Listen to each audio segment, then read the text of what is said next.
Welcome to Business Beyond Borders with the Luxembourg Mind. Today, we are at Silver Square co-working space to meet Darren Robinson. Darren is the managing partner of Anderson Weiss and the president of the British Luxembourg Society. Darren brings to the table an incredible amount of energy, business acumen, charisma, and quick wit.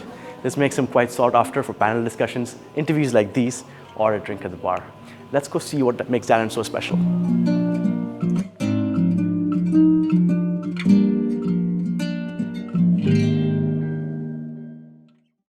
All right, so today we have with us Darren Robinson of Anderson Weiss, the managing partner at Anderson Weiss and one of the most active people in the local business scene. Welcome, Darren. Thank you very much for being with us. Thanks for having me, Prash. So I'm going to start off straight by asking you about Anderson Weiss and its origins. In the last three and a half years, Anderson Weiss has grown to become one of the largest recruitment firms. It's been a meteoric rise. Very curious to know what you've done right, how you've managed to grow things so quickly.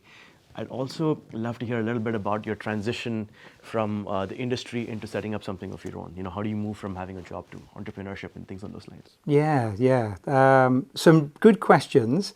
And it's not a question I've not heard before because it has been relatively successful in such a short amount of time.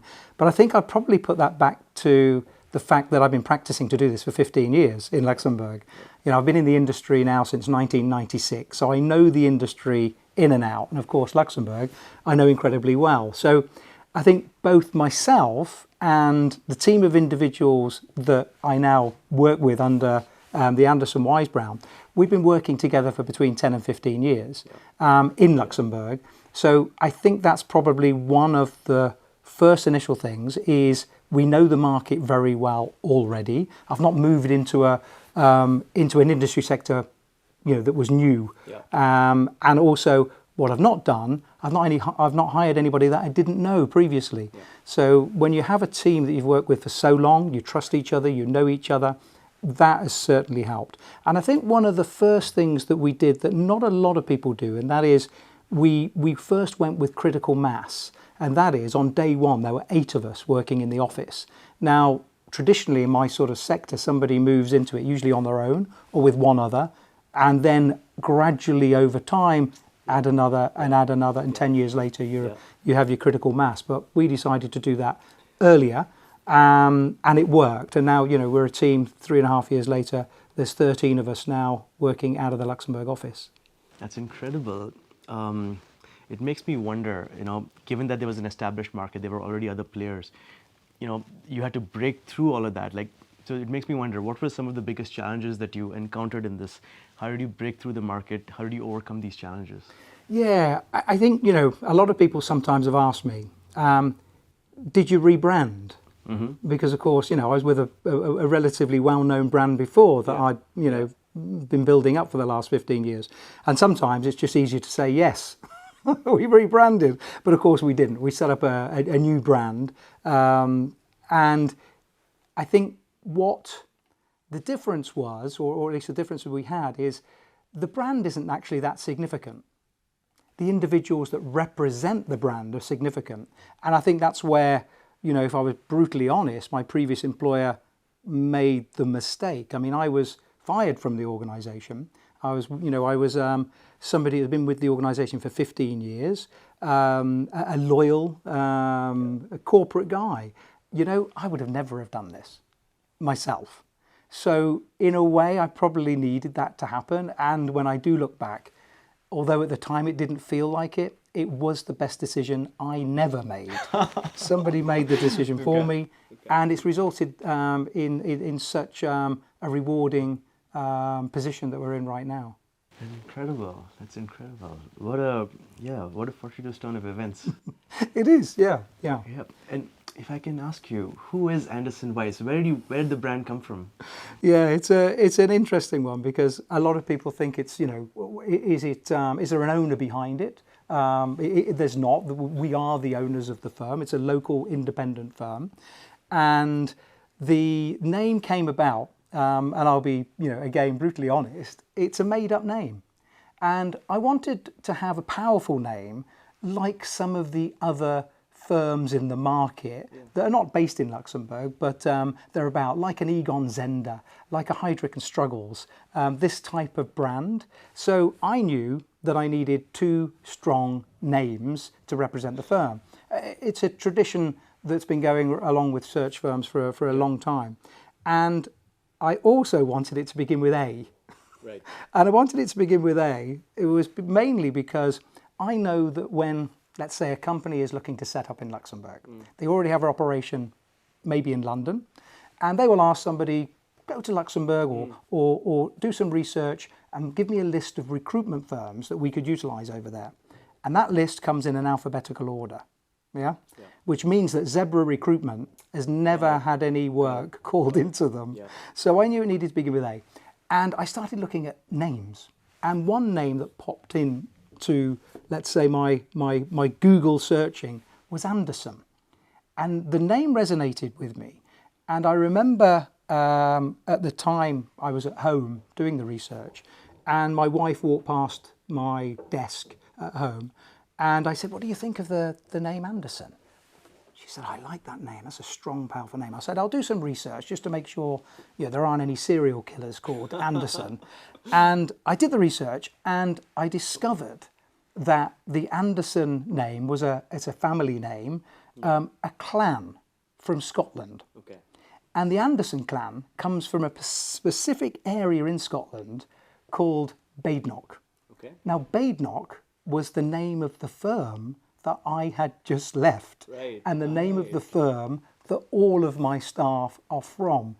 And I remember taking this up, taking the laptop up to my wife and saying, look where this name comes from. It's the Anderson clan, the Anderson family from Badenoch. Yeah. It was set in the stars, and that's why we chose the name, because we are the Anderson clan from Badenoch. And the wise part of the name actually came from just doing some research on websites, and I came across a firm called Wise Recruitment, and it just instantly grabbed me, Anderson Wise. Yeah. And the first thing I think a lot of people have done when they're coming up with names is go on to see whether the domain is taken, AndersonWise.com, and it was available. And from there, we decided that using wise as a prefix and a suffix was something that we could do with some of our branding as well, in particularly Wise Choice. Wow, that's a remarkable story for what is now one of Luxembourg's biggest recruitment firms. Yep. Very cool. Yep. Very cool. Can I ask you, given all of the success that you've had over the last 3.5 years, I'm very curious. You're super involved in the local community. Everyone seems to know you. You seem to know everyone. What is a typical day in the life of Darren Robinson like?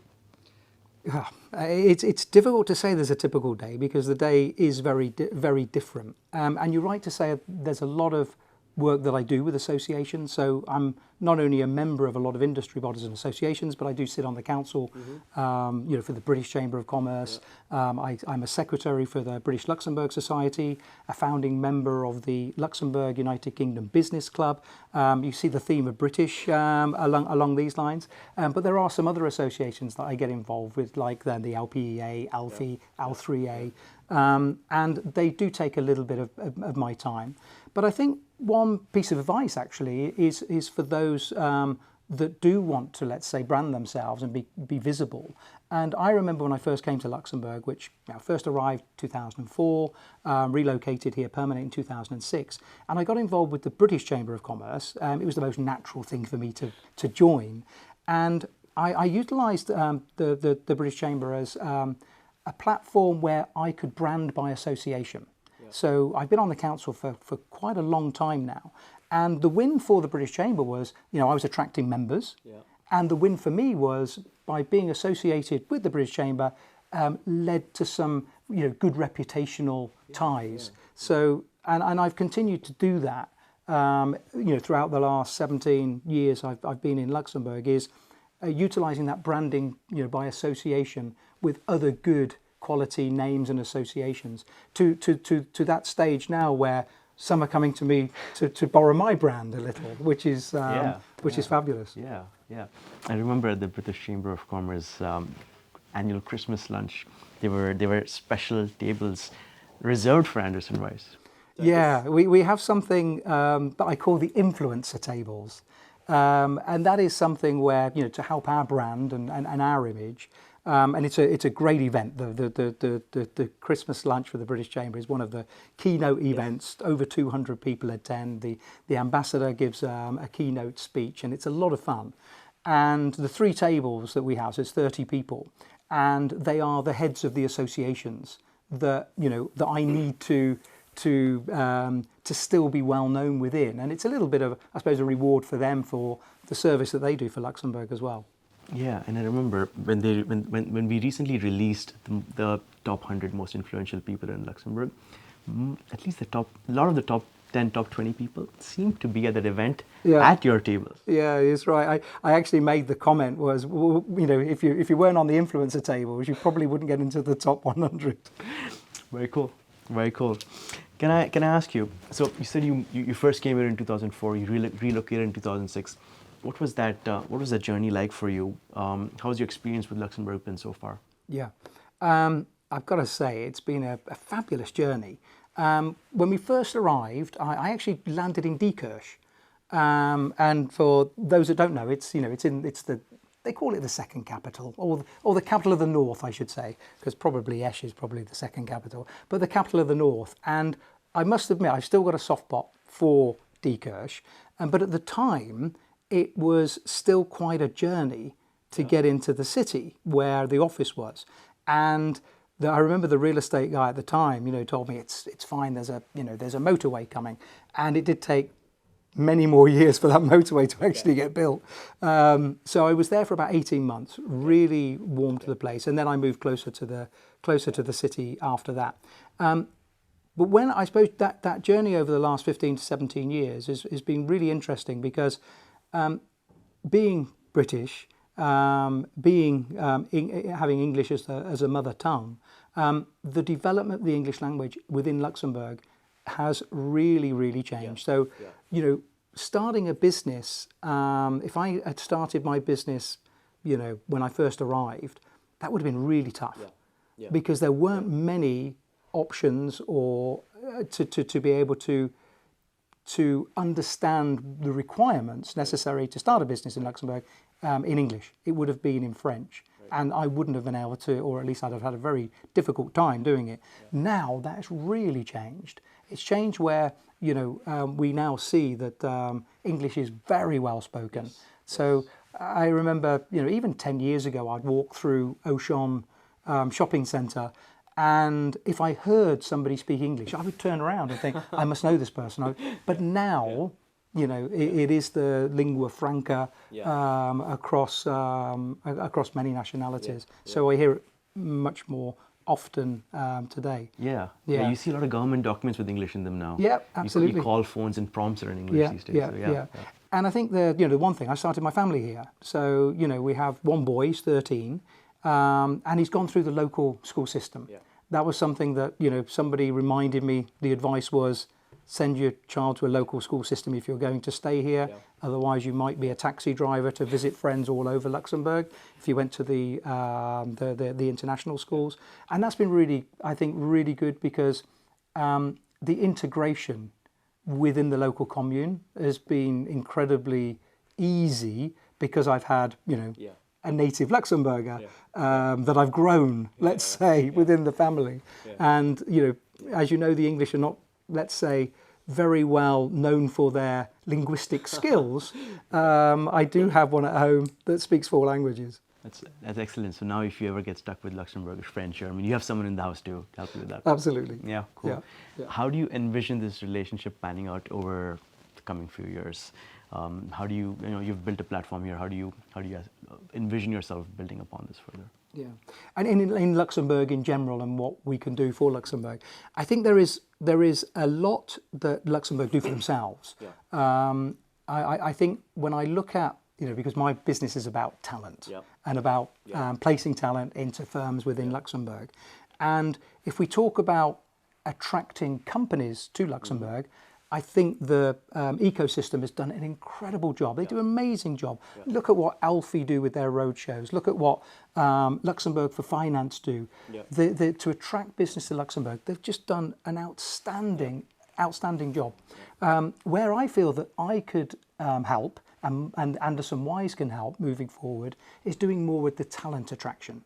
And that is to utilise not only our understanding of why people want to come and work here and attracting talent, I mean, after all, that's what we do every single day, is working with the associations, working with some of the larger international companies here as well, to see whether we could do something as a Luxembourg whole and visit those countries where we feel we would be able to capitalise on attracting talent. So I have, and I know you've heard this before, but I have this phrase, or at least a little slogan, which is, Luxembourg, the internship capital of the world. Yep. I would love to build on utilising alumni, business alumni, university alumni, and business chambers, and the associations, to see whether we could be even more interesting for this, the talent that hasn't necessarily got the established roots as yet. They're easier, in my opinion, to attract to Luxembourg than the more experienced talent, even though we still need to attract those as well. So I think that I'm in a relatively unique position with the knowledge that we have about attracting talent, that we could play a pivotal role with associations, with government, to help attract more talent to Luxembourg. It's my Talent for Lux campaign, as opposed to the Luxembourg for Finance Move to Lux campaign. Yeah, no, I've seen the hashtag Move to Lux, hashtag Talent for Lux. I've seen plenty of that on LinkedIn. Yeah. I think you've got lightning in a bottle here, in that you've got this vantage point that gives you a perspective of where Luxembourg needs talent, where the gaps are, versus you've got the business knowledge to help fill those gaps. So I think it's admirable that you're using your time and energies towards helping Luxembourg advance in this direction. Yeah. Can I ask you, in the same vein of thought, what strengths does Luxembourg have that it should leverage to continue increasing its viability as a business hub? In the same breath, I'm going to ask you, what areas can be improved to make ourselves even more attractive for talent, bring in investment, bring in companies, bring in the best talent? Yeah, it's a great question. And I think, as I say, I think there's already a lot going on for inward investment, attracting companies into Luxembourg. And I think some of those associations that I mentioned are already doing an amazing job at attracting companies. I also think we are still at a size where the proximity to decision makers, when companies are looking to start a business, is really helpful. The proximity to those government officials that we need, the proximity to those associations that can help build our brand, is still really easy to get to, especially the senior people within these associations. They're welcoming, they're approachable, they're available, and I think we're still small enough and nimble enough to have that advantage. And then when it comes to people, I think that we can do a lot more with advertising why you'd want to come and live in such a wonderful little country. I mean, just an example, let's say, for example, if you're a young female that's looking at an international graduate position, and, just something along the lines of recognising that Luxembourg is officially the safest country in the world, asking yourself, would you want to be on, the underground in London alone at 11 o'clock at night, the metro in Paris at 11 o'clock at night, or on our tram in Luxembourg at 11 o'clock at night? I think the decision would be, I'd rather be travelling alone on a tram in Luxembourg. And not only that, it's free. So I think there's a number of things that we could sell, across the international jurisdictions. We do have a lot going for us that way. I think the government, like what you mentioned there about regulators and officials having easy access to them, that's something that Francesca referred to as well. I think given our size, we've done incredibly well to make for officials to be connected to businesses, and I think that's something that businesses can leverage when they come here. In your role at Anderson Weiss, you have a fantastic vantage point. You get to see a lot of local trends. You get to see what businesses need. Are there any specific trends that you see shaping Luxembourg over the next 3 to 5 years?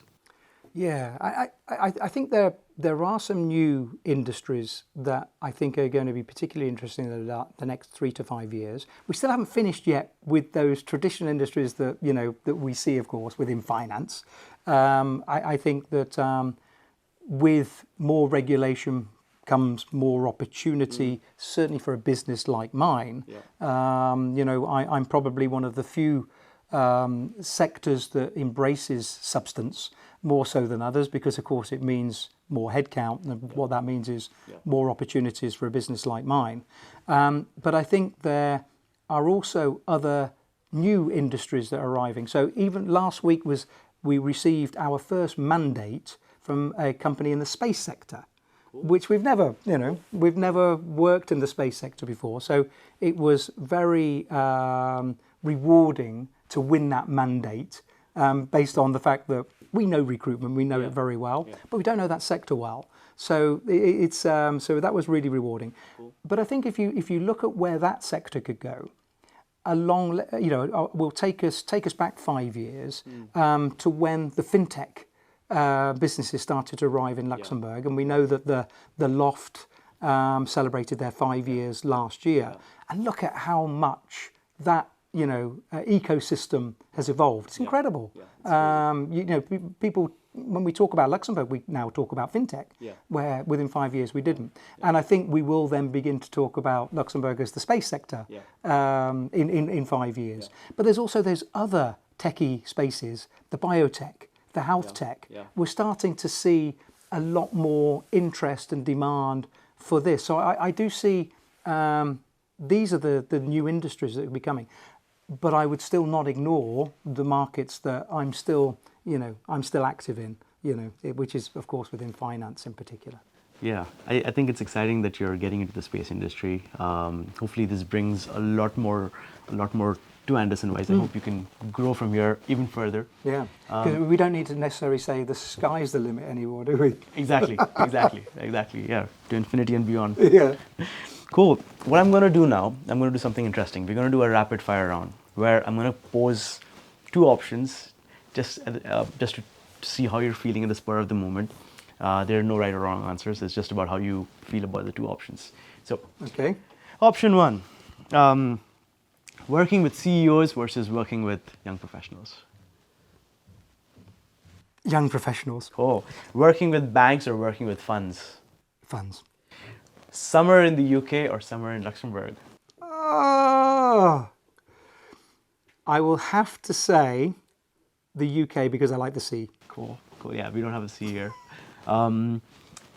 It's 6 p.m. on a weekday. Driving to Metz or driving to Trier? Both I can imagine. I haven't done this journey. Both I can imagine are not that pleasant. I think I'd have to choose Trier, because there'd probably be a nice cold German beer waiting for me at the end of the journey. Nice. All right, last question, the most difficult one. Pineapple pizza or candy corn? I'll go for pineapple pizza, because I could probably pick the pineapple off it. Smart. All right, last question for the evening. What piece of advice would you have for professionals moving to Luxembourg or business leaders in Luxembourg looking for new career opportunities? Okay. Advice for those wanting to choose Luxembourg as a destination to develop their careers, I would say, I look at the camera, do it. Because it is a wonderful place to live and work, hands down. I've experienced it for the last 17 years. I don't regret a day of living here. It really is such a unique place. One piece of advice I would have of those coming, if they do have an accompanying partner, to look to see whether that accompanying partner can actually utilize their own skills here. It's something that I find that trips a lot of people up. I usually get the call from that partner that will say, hey, my partner's found a great opportunity working at X company in Luxembourg.